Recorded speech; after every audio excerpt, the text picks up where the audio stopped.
किसान भाइयों, आपको सादर नमस्कार और ढेर सारी शुभकामनाएं आप लोगों को कि हम लोग काफ़ी दिनों बाद फिर एक बार पुनः मिल रहे हैं।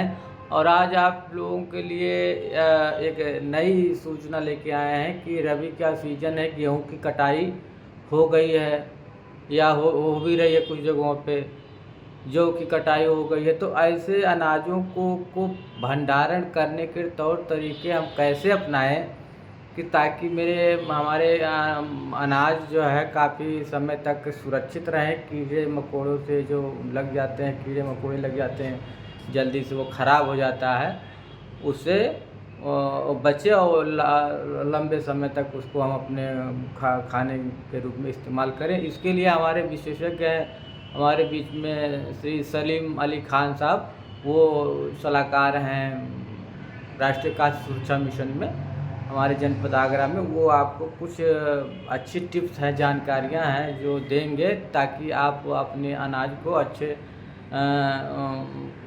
अच्छे स्वस्थ रूप से और लंबे समय तक भंडारित कर सकते हैं। और ये भंडारण करने का जो तौर तरीका है ये जैविक विधि से होगा, प्राकृतिक विधि से होगा, केमिकल विहीन होगा। उसमें कोई रासायनिक तत्व ऐसे नहीं मौजूद मिलाए जाएंगे जो स्वास्थ्य के लिए हानिकारक हो। आप पहले जानते थे कि सल्फास या अन्य प्रकार के जो मिलाए जाते थे अनाज को भंडारण करने के लिए, तो उसमें जो हमारा बीज होता है, बीज भी श्वास लेते हैं, तो वो श्वास के माध्यम से वो खतरनाक चीज़ बीज के अंदर प्रवेश कर जाता था। और जब हम उसको बाद में पिसा के या जैसे भी भोजन के रूप में इस्तेमाल करते थे तो बहुत ही जो है स्वास्थ्य के लिए हानिकारक होता था। तो ये हमारे सर जो आपको बताने वाले हैं ये एकदम जैविक विधि से बताने वाले हैं। तो सर आपका ढेर सारे नमस्कार। आप अनाज भंडारण की प्राकृतिक और जैविक विधि के बारे में थोड़ा सा किसानों को बताएं। बहुत बहुत धन्यवाद सर्वेश जी। आपने बहुत ही वर्तमान समय में जो प्रश्न किया है कि प्राकृतिक विधियों द्वारा हम अपना अनाज का भंडारण कैसे करें। वर्तमान समय में ये देखा जाता है कि हमारे किसान भाई अपने अनाज के भंडारण में एल्युमिनियम फॉस्फाइड या एल्युमिनियम सल्फाइड की गोलियां मिला देते हैं, जिससे हमारा अनाज तो सुरक्षित रहता है परंतु हमारा अनाज दूषित हो जाता है, जिसको खाने से हमारे अंदर तरह तरह की बीमारियां पनपने लगती हैं, जिसमें ज़ुकाम से लेकर कैंसर तक होता है। जी। इसके अलावा हमारे प्रकृति ने जो हमें तोहफे के रूप में जो ह्यूमिडिटी दी है वो हमारी कमज़ोर हो जाती है और हम बीमारियों को सहने की, हमारे शरीर के अंदर बीमारियों के सहने की क्षमता खत्म हो जाती है। इस समय गेहूं की कटाई चल रही है। हमारे किसान भाई अपने गेहूं का भंडारण प्राकृतिक विधि द्वारा या जैविक विधियों द्वारा कर सकते हैं। ये बहुत ही सस्ती विधियां हैं जिनका प्रयोग करने से हमारे किसान भाइयों का अनाज पूरी तरह से सुरक्षित रहेगा और शुद्ध भी रहेगा। प्रायः देखा जाता है कि हमारे किसान भाई अपने गेहूं का भंडारण बखारी में या लोहे की टंकियों में करते हैं। सबसे पहले लोहे की टंकियों को 2 या 3 दिन धूप में खूब अच्छी तरह से सुखा दें। इसके बाद पानी को गर्म करके उसमें फिटकरी डालकर और लोहे की टंकियों को उनकी धुलाई कर उनको सुखाकर उसमें अनाज भंडारण कर सकते हैं। आपका अनाज सुरक्षित रहेगा। इसके अलावा लोहे की टंकियों को अंदर बाहर कपूर के तेल या नीम के तेल से शुद्ध कर सकते हैं। कपूर का तेल बनाने के लिए 100 ग्राम सरसों के तेल में 3 कपूर की टिक्कियाँ डालकर धीरे धीरे गर्म करते हैं। और जब कपूर की टिक्कियाँ पूरी तरह से उसमें घुल जाती हैं तो ये कपूर का तेल तैयार हो जाता है। इस कपूर के तेल से आप लोहे की टंकियाँ या बखारी को अंदर बाहर पूरी तरह से साफ कर लें, शुद्ध कर लें। इसमें जो भी घुन का कीड़ा या अंडे या लार्वा होंगे पूरी तरह से नष्ट हो जाएंगे। इसके अलावा आप नीम के तेल से भी शुद्ध कर सकते हैं।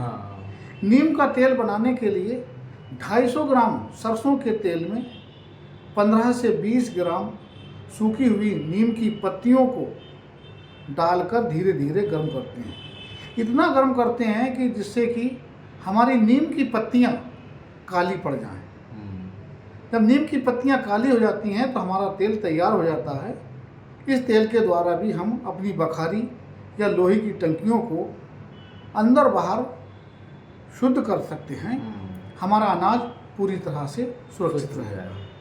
इसके अलावा सर्वेश जी, जब हम अपने गेहूं का भंडारण करें उसमें एक सूती कपड़े में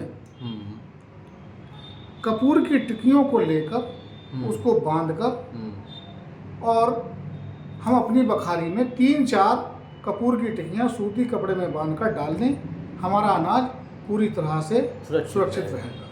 इसके अलावा रेशमी कपड़े में हींग का डेला लेकर उसको बांधकर और हम अपने बखारी में या लोहे की टंकियों में अनाज में मिला दें, हमारा अनाज पूरी तरह से सुरक्षित रहेगा। ये गेहूं के भंडारण की विधियां हैं। इसके अलावा हम अगर अपने बीज को कई साल तक सुरक्षित रखना चाहते हैं, दलहनी बीजों को जैसे चना, मटर, मसूर को, तो इसके लिए सरसों या अलसी का तेल का उनका मोवा लगाकर और राख में हम सालों साल सुरक्षित रख सकते हैं। और इसके अलावा हम अपने अनाज में हल्दी को डालकर भी अपना अनाज सुरक्षित रख सकते हैं। नमक का भी प्रयोग कुछ करके नमक का भी प्रयोग करते हैं।